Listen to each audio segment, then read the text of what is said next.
story about the first road trip that me and my friends went on to Atlanta. So it was me, 23, my roommate, my cousin, and Alabama. And I'm using code names because I don't know if they want their names out there with that. I'm afraid to drive in Atlanta, well, downtown Atlanta at least. So I let 23 drive my car because my car was the cheapest on gas. We had been planning this trip for, I'd say, a couple weeks, and we were trying to figure out whether or not we were going to stay in a hotel or sleep at one of 23's friends' house. 23 was calling all his friends to see if we could, like, crash at their house or whatever. But in my head, I'm thinking, who in their right mind would let 5 college students sleep over at their house? We found somebody, and she said she had her own place, and it was pretty spacious, so we crashed. Plan was drive to Atlanta to the girl's house, and we just stay there, and then the next morning we go look around. We showed up at the house at like maybe 2 in the morning, 2, 3 in the morning, and I'm just looking at the house. I'm like, what does this girl do for a living? The house was so big, like in my head I was just trying to fathom. There's no way she's paying for this by herself. We went in, found out she had a roommate, and I'm thinking we're gonna have like our own rooms or whatever in the house. Wasn't the case. We went up to her room, and she had like this master suite. It was like a king-size bed. She had this whole little sitting area with a couch. The bathroom was huge. She had like a bathroom inside of the bathroom. She had a dog. So we were just, chilling in there. She left for work. Oh, before she left for work, now, she told us when we woke up, we can just, make ourselves at home, look around the house, but don't go in the red room because my roommate has cameras. Okay, first I thought this was like, your house alone.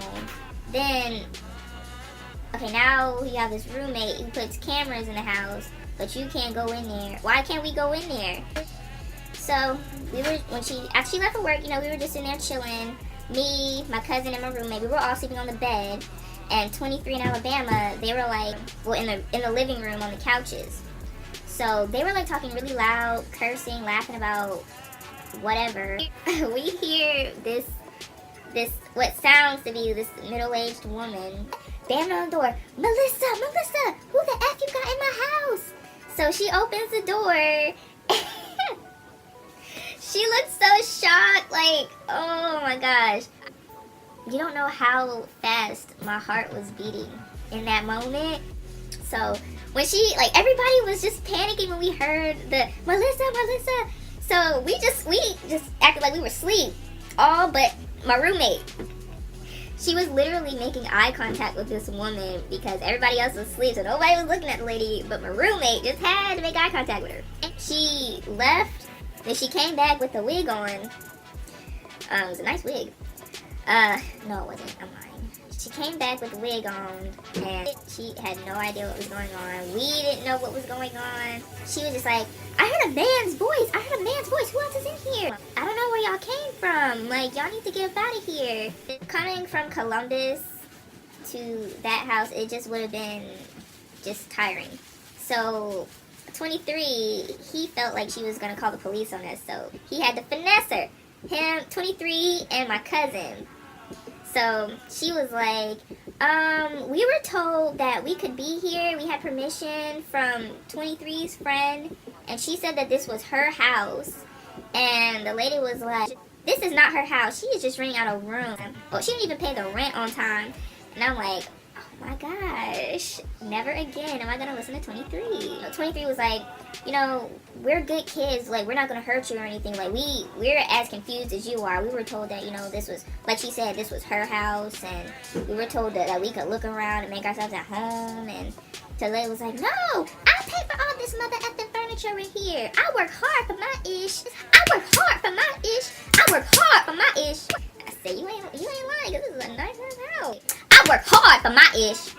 So after she calmed down, she's like, I'm gonna give y'all to 11. And I'm gonna have a talk with Melissa, because she don't even pay her rent on time, and she inviting people up in my house. And she was like, I got camera everywhere, so if I would have looked at my phone and saw y'all walking around, I most likely would have called the police on y'all. So I'm just thinking, well, look at God. God saved us that night.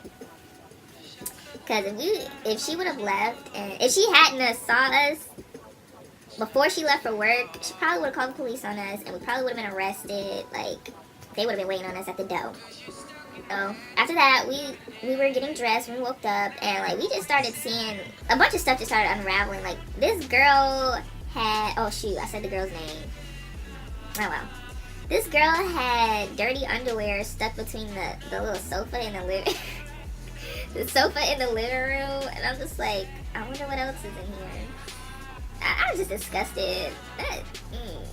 She was what you call nice nasty. You look nice on the outside, but when you were home alone, you nasty. What else? Okay, we left. We went to the Centennial Park, but we were having trouble finding parking. So 23 decided to park in front of this convenience store, but he went in and asked for permission to be there. The guy said, yeah, sure. So we walked all the way to the Centennial Park, came back, come find out there's a boot on my car. And I'm just thinking, dang, what else can go wrong? What else is gonna happen to me, God? 23 said, the guy said it'd be $20 to take it off. In my head, I'm just thinking, why do we even have to pay if you told us that we could park here? So 23 paid for it, paid $20. In return, I paid for his food at the mall. Oh, we went to the mall. We walked in, Coach? Yeah, it was some fancy store in Lenox. They had like this beige carpet, and just everybody, the employees were dressed in suits and stuff. And I'm just thinking, I feel like I'm walking on holy ground. Like, I feel like we're peasants. We felt like peasants in the store. And that was the end of the trip.